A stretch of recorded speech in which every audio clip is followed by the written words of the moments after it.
Thanos. If Thanos can promise to get rid of rlly, my ex-girl, and the entire board of Manchester United, then he can snap his fingers twice a day for all I care. I know Thanos committed murder with numbers in the mass billions, but call me Saul how I'm about to beat this man's case. Thanos was born an ugly duckling. He came out of his mum ugly and purple, looking like one of the Cramp twins. That boy was ugly. And he travelled the cosmos with a pirate group, and every time he got to a new planet, he realised there was too many people and not enough resources. He probably wasn't helping with this though, since he has a baby mum in every city. They say he's a genius, and they also say that men think with their penises, so I guess you can call him the Albert Einstein of shagging. But he can't be that smart since he's directly aiding the course that he's trying to fight against. But anyways, he noticed that the resources were finite, and he just said, yeah, half of y'all gotta go, and would go on a longer killing spree than Madara against the Shinobi Alliance. His KD was better than mine on Marvel Rivals. He was catching more bodies than Bonnie Blue. But if we apply this to the real world, our resources are indeed finite. Humans have been looking for renewable energy for so long now, since the energy that we did find in the Industrial Revolution will eventually come to an end. Not to mention the impact of overpopulation across the whole world, with not enough food for everybody to eat in Nigeria, no healthcare access, and difficulty getting housing across Asia. What Thanos was trying to achieve would have a direct impact on human lives. Overpopulation also leads to the exploitation of our environment, and rest in peace to Stan Lee, because exploitation is nothing to celebrate. And to be honest, looking at some of these guys, most of you gotta go. I'm just gonna keep it real. Most of you might have to get missing, especially whoever keeps increasing my phone bill. They need to get hit by lightning. Thanos' basic motto was life needs death to thrive, and yeah, he's literally right. However, maybe how he went about achieving this was probably wrong, because it caused way too much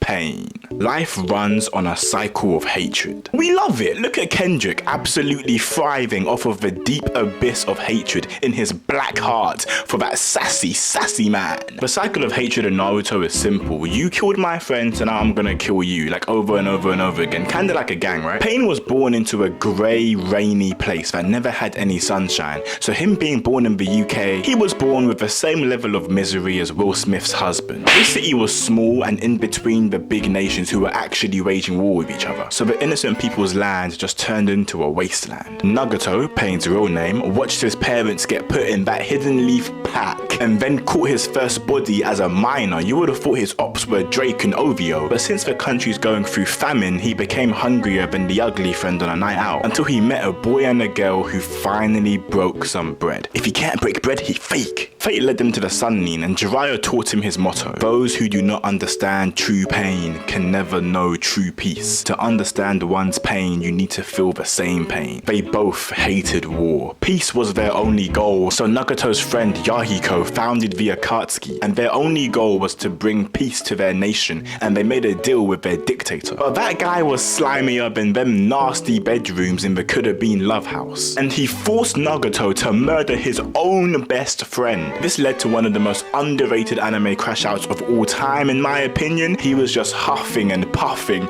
on the packs of his dead ops. Nagato's sole and only goal from then on was to bring peace to the whole world. And with his mindset of to know true peace, you must know true pain, he was going to achieve this by putting everybody through the same pain. Then he nuked an entire village filled with innocent civilians. You can argue his means to achieve his goal weren't right, and honestly I probably agree with you, but you can't argue his ideology was great. But it's kinda like Doflamingo said. By the way, he was not right at all, but he said a good quote: how can I call his justice wrong? Justice is a concept made up by man with no real definition. Those in power decide what is just, and Pain had all the power, so was his justice righteous?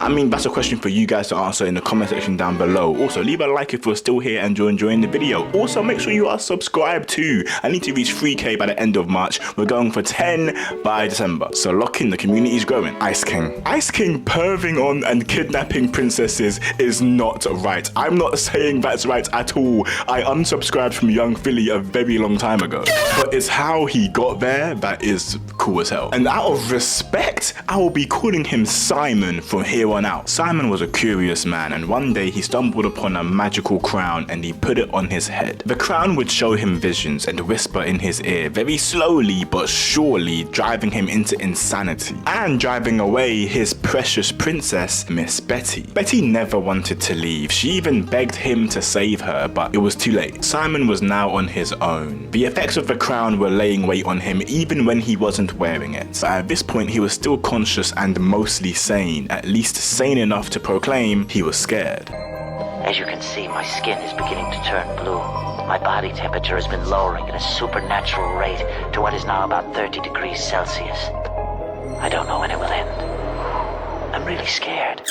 The Great Mushroom War had taken place, and all that remained of humanity was the remnants of destroyed buildings. In this lonely world, he stumbled upon a crying little girl, and he befriended her. Became the father that she never had, but he couldn't deny the effects of the crown. His mind was deteriorating as the days go by. Him and Marceline were great friends, but the crown made him lose sight of himself and his memories, to the point he scared Marceline so much, and he couldn't remember what had happened, but he remembered that he saw her frown, and he saw that it was not him, but rather the effects of the crown. With the last bits of his sanity, he wears the crown one last time in a desperate last-ditch attempt to protect Marceline. But this would be the last time Simon ever saw her, because despite his mental fortitude, he lost himself. He decided to leave her, not because he was abandoning her, but rather to protect her from himself. Ice King is a sick man, suffering from themes of Alzheimer's. He doesn't even know himself anymore. But despite his constant mental battle, Ice King loved Betty so much that to this day he stalks and captures princesses, not because he's a creep,